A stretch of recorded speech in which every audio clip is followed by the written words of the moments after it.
Did you know there's 7 developmental periods in a dog's life from birth to adulthood? And today I would like to look at those 7 developmental periods with the lens of 4 critical criteria. Now, you might be saying, "Oh, Susan, I don't have a puppy." I know today is going to be very eye-opening to those of you, even with adult dogs, especially those of you with rescue dogs, knowing how you can maybe reach a dog that has been difficult to break through up until this point.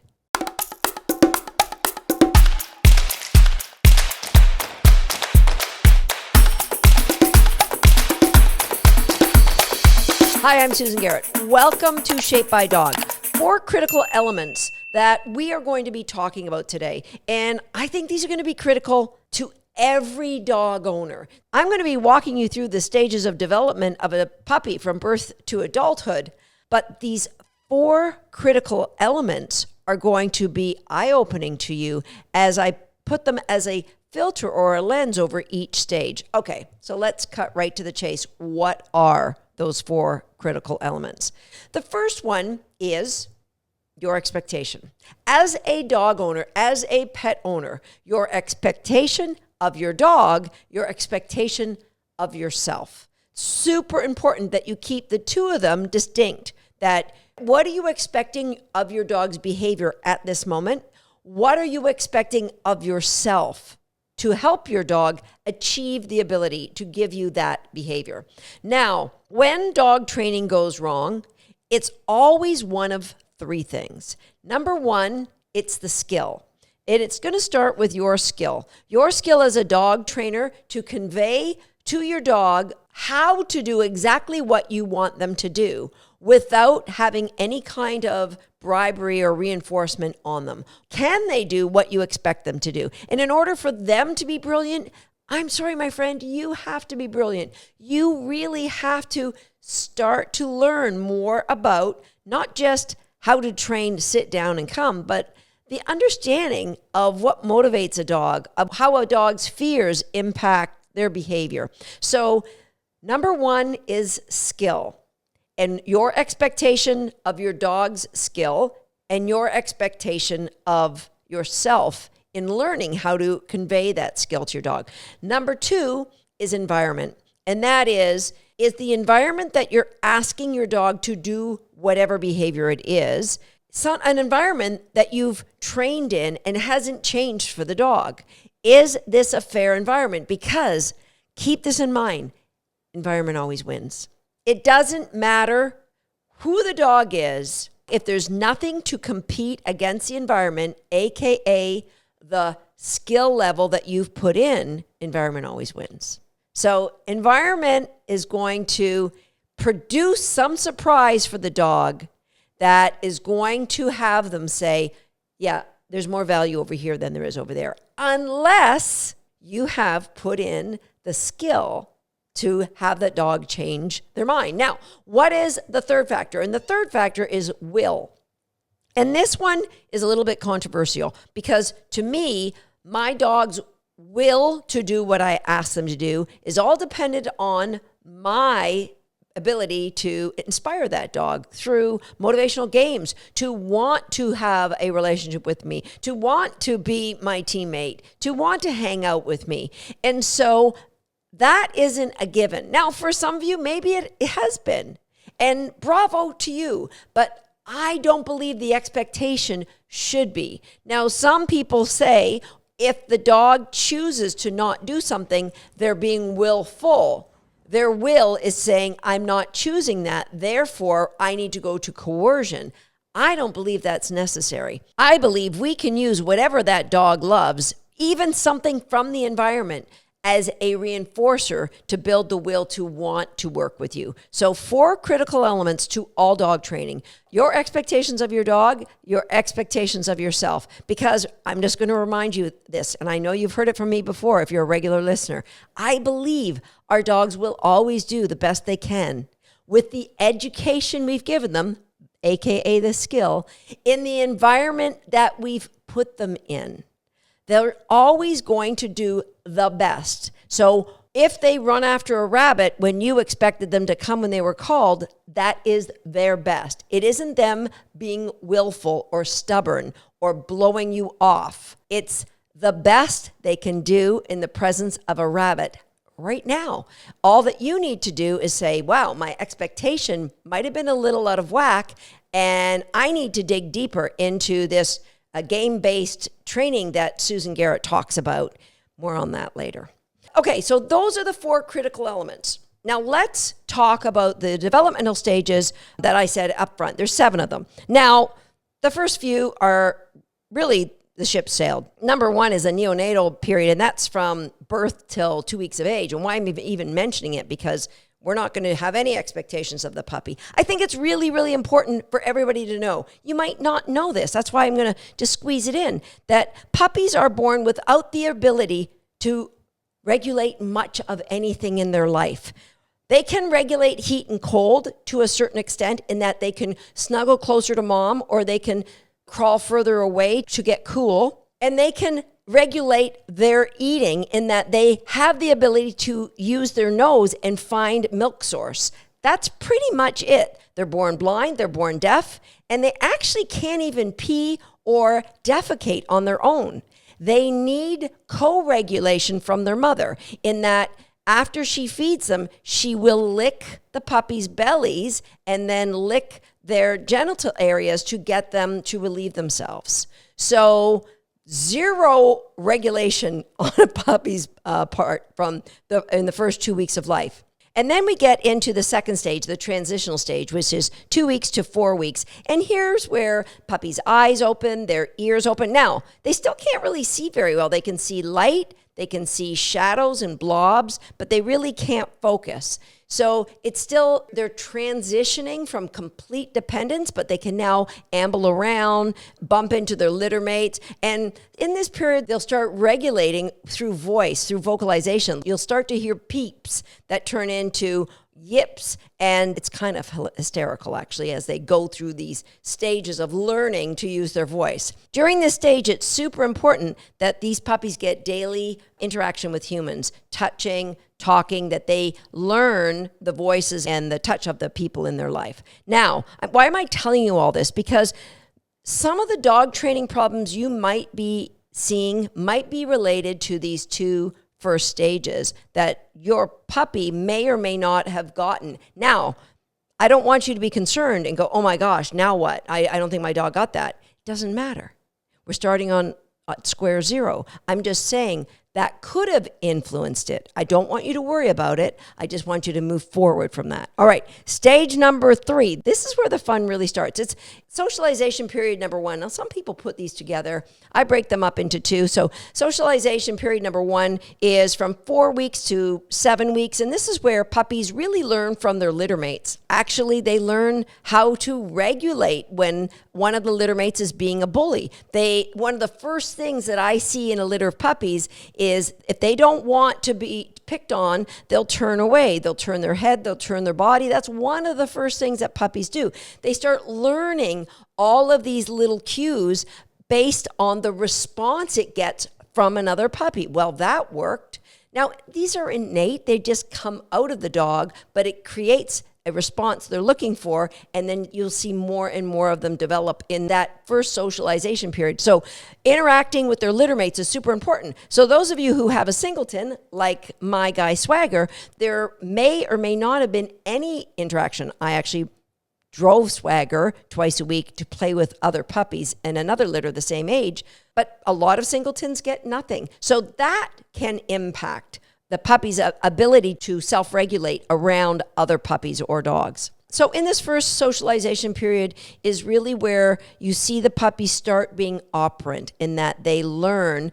One of the things they learn really, really well is if you give them an area to potty, to urinate and defecate, they will seek out that area to keep the rest of their bedding area clean. So that's a really cool thing. And it starts as young as 4 to 7 weeks. It really does. My litters are pretty much potty trained by the time they leave here.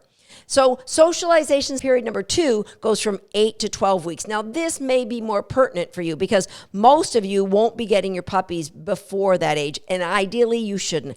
Best age to get a puppy for me is between 10 and 12 weeks. Yes, I do like them to stay with the breeder longer because in socialization period number 2, they learn a lot from their dam. That's where they learn discipline. Now, all of the bitches that I've had that have had puppies, and I've had several litters of Jack Russells and Border Collies, I have never seen a bitch be mean to a puppy when they're disciplining. I would say 90% of the discipline happens through play. And the odd one that doesn't learn through play, the bitch just freezes. That's it. But it's really cool to see the responses of the puppy then lowering their body, giving a little tongue flick, telling the mom, I get the message, and moving on. So this is the second socialization period, which I think is really important. And I recognize a lot of breeders say, no, you have to pick the puppy up at 7 weeks. I like beg if you can keep puppies together until at least 9 weeks. And it depending on the puppy. So a younger puppy, and a lot of people listening to this goes, oh, no, I want to imprint with me. I want my puppy to, that's old. That's like old school. I'm sorry, guys. If you got a puppy at 12 weeks old and you can't build a relationship from that point on, you have seriously more problems than your dog staying with the litter too long. Really, let it go because it's so much healthier for the puppies. Now, the only caveat to that is if the breeder isn't doing a lot of work to help build new socializing skills for that puppy. They need to see a lot of children, a lot of, different kinds of people, go on outings. There's a lot of things that breeders should be doing during that age. And if the breeder starts doing that too young, it actually can have the opposite effect. It can create some fear in the puppies if they get out to these environments when they're too young for that. This is a great age, 8 to 12 weeks, when you have a litter of puppies, they love to follow mom. Even though they may or may not be drinking from mom anymore, you can use that follow instinct to teach puppies to stay with you on a walk. So I take the whole litters around the field. Well, we don't go the whole way around because they're young, but we take them on these big adventure walks, and they don't stray because I've got mom. Every once in a while, I'll stop and give them a drink from their mother or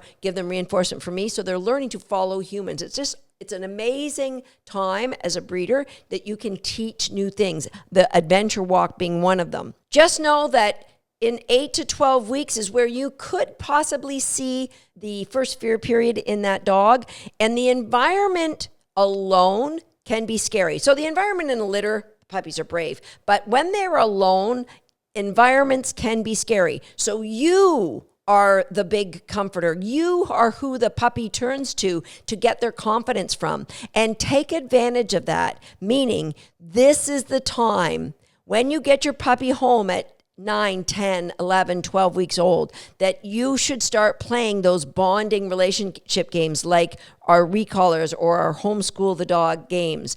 And if you are listening to this and you're going, I don't know what you mean, or you need help, then I will let you in on a secret at the end of this on how my team and I will help you out with that. Okay, now looking at these first 4 periods, you're not actually going to own that puppy until the last period, the socializing period 2, from 8 to 12 weeks. If you have a puppy from a breeder, a responsible breeder, you won't be getting that puppy before 8 to 12 weeks. So now let's look at your expectations. What are your expectations? What is the skill that puppy should have? What is the environments where the puppy will be brilliant in? Well, for the first few weeks, because the environment's super scary, you are going to get this false sense of security because the puppy's going to be getting their confidence through you, and you're going to be thinking, oh my goodness gracious, this puppy just adores me. Look at how he just follows me everywhere. Yeah, that's kind of nice. It's how you bond because all these endorphins rush through your body and you're in love, and your puppy, you think, oh my God, they love me too. Look at how she's following me everywhere. Remember, this is a period of development. You are going to crash and burn very soon. If you don't recognize, you have to put in. Your expectations shouldn't be you anthropomorphizing what you're seeing and saying it's because he loves me. No, relationships have to be built through reinforcement. Relationships have to be built through arranged coincidences so that the puppy will choose you. And starting to play games is the best way to do that. Now we're moving into period number 5, and that is the juvenile period. That is from ages 3 months to 6 months. And here's where the quote unquote fun is really going to begin. Because here's what's going to happen. The environment's not going to be as scary because this puppy has grown confidence and they've learned nothing bad has happened in any new environment I've gone in. Therefore, confidence starts going through the roof. And this is where people say, my puppy's being naughty, my puppy's blowing me off, my puppy doesn't listen anymore. It's because puppies are born with unbelievable curiosity.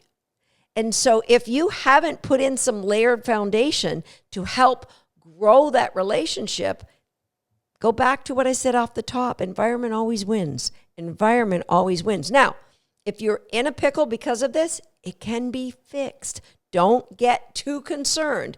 But I just want to open your eyes to the fact, what are your expectations of that puppy's skill versus how much have you put in without, yes, we use reinforcement to build behavior, to build understanding, but can you go into any environment without reinforcement on you and ask your puppy to do these things?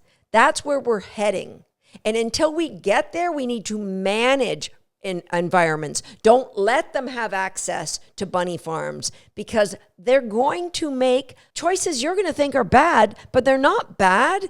As far as that puppy's concerned, they're awfully good. They're making choices because the environment always wins.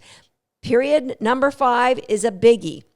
Now, at the end of period 5, you might see some puppies starting to deal with hormones. And in podcast episode 217, where I talk about being able to self-regulate, this is a new ball game when we move into period number 6, where we're dealing with our puppy's adolescence. They're over 6 months old. The adolescent stage goes from 6 months to 18 months, and they're going to learn how to deal with all these hormones rushing through their bodies. They've probably had a couple of vaccines, and that can affect behavior change as well. And if you're of the type that uses things like topical pesticides on your dogs for fleas or tick, that could also have effects on your dog, as well as nutrition and all these other things. So you're going to see changes, and this is where people think, oh, my dog has changed, or my dog has become a brat, or my dog. No, they don't need to have the firmer hand of God on them. They just need your expectations to look at the time that you've put in on yourself. What is your education? How much have you learned? Are you learning just through blog posts and the odd YouTube or surfing YouTube for answers? That is not fair to your dog. That is not fair to your puppy. You know, I always tell my students, the smarter you become, the better behaved your dogs become. And so you need that investment. Expectations, skill, environment, and the dog's will. The dog will show you, oh, I can listen to you all you want as an adolescent in the kitchen when you're opening a slice of cheese. But outside, when there's other dogs, I can't function.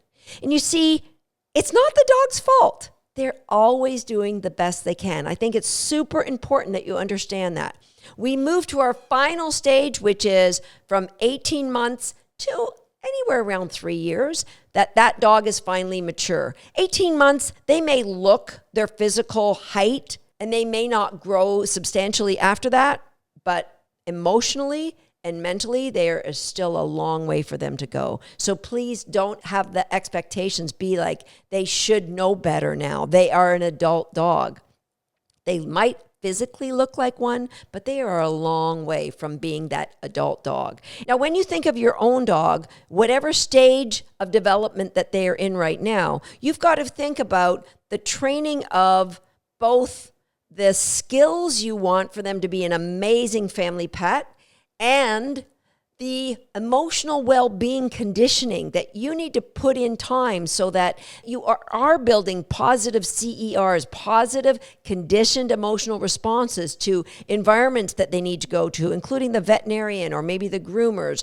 They need to be given the opportunity to say, yes, I want my nails done. And no dog that I know of is born that way. You have to grow your education to put in the time to help that dog, no matter what stage they are, to grow not just behaviors. It's not just about coming when called and bringing you the paper. And it's not just about whatever sport you want to play. It's about putting that dog's emotional well-being first. Now, what I mentioned early on, for those of you who are ready to put your dog's emotional well-being first and want to know how you connect with your dog, I strongly encourage you to look into our Recallers program. But there's a hitch. Recallers, although it's available on our website, anyone can buy it right now. It's, I believe, twice the price that we sell it at during our big Connected Dog event that we hold once a year. But because you are listening to this podcast episode, if you write to my team at wag@dogsthat.com, now listen really closely. I want the subject line to be, my dog needs skills. And let's truthfully, if you put, I need skills, we're going to give you an opportunity to join our Recallers community, and it won't be at the investment that you see on the website, even though it would be amazing, even if you had to pay full price. If you're listening to this podcast, I want you to be able to have the kind of life I'm talking about. I mean, it's magical. It's magical when you look through the lens of, what are my expectations of my dog? How can I have high expectations because I know my dog's will is as high as my expectations. I hope all this makes sense to you. It's a lot to cram into one podcast episode. Please jump over to YouTube, leave me a comment, let me know what this all makes sense to you. And while you're over there, please leave a like. And please also to be sure to share this episode with anybody you know, either getting a puppy, has a puppy, or is struggling with their dog. I'll see you next time right here on Shaped by Dog. Good. Tater's pretty good at hitting targets. Now it's your turn. If you're not a subscriber to this page, go ahead and smash that subscribe button now. And if you are already a subscriber, that's for you. Go ahead and get yourself a favorite cookie. Oh, yeah, sorry. Wasn't paying attention.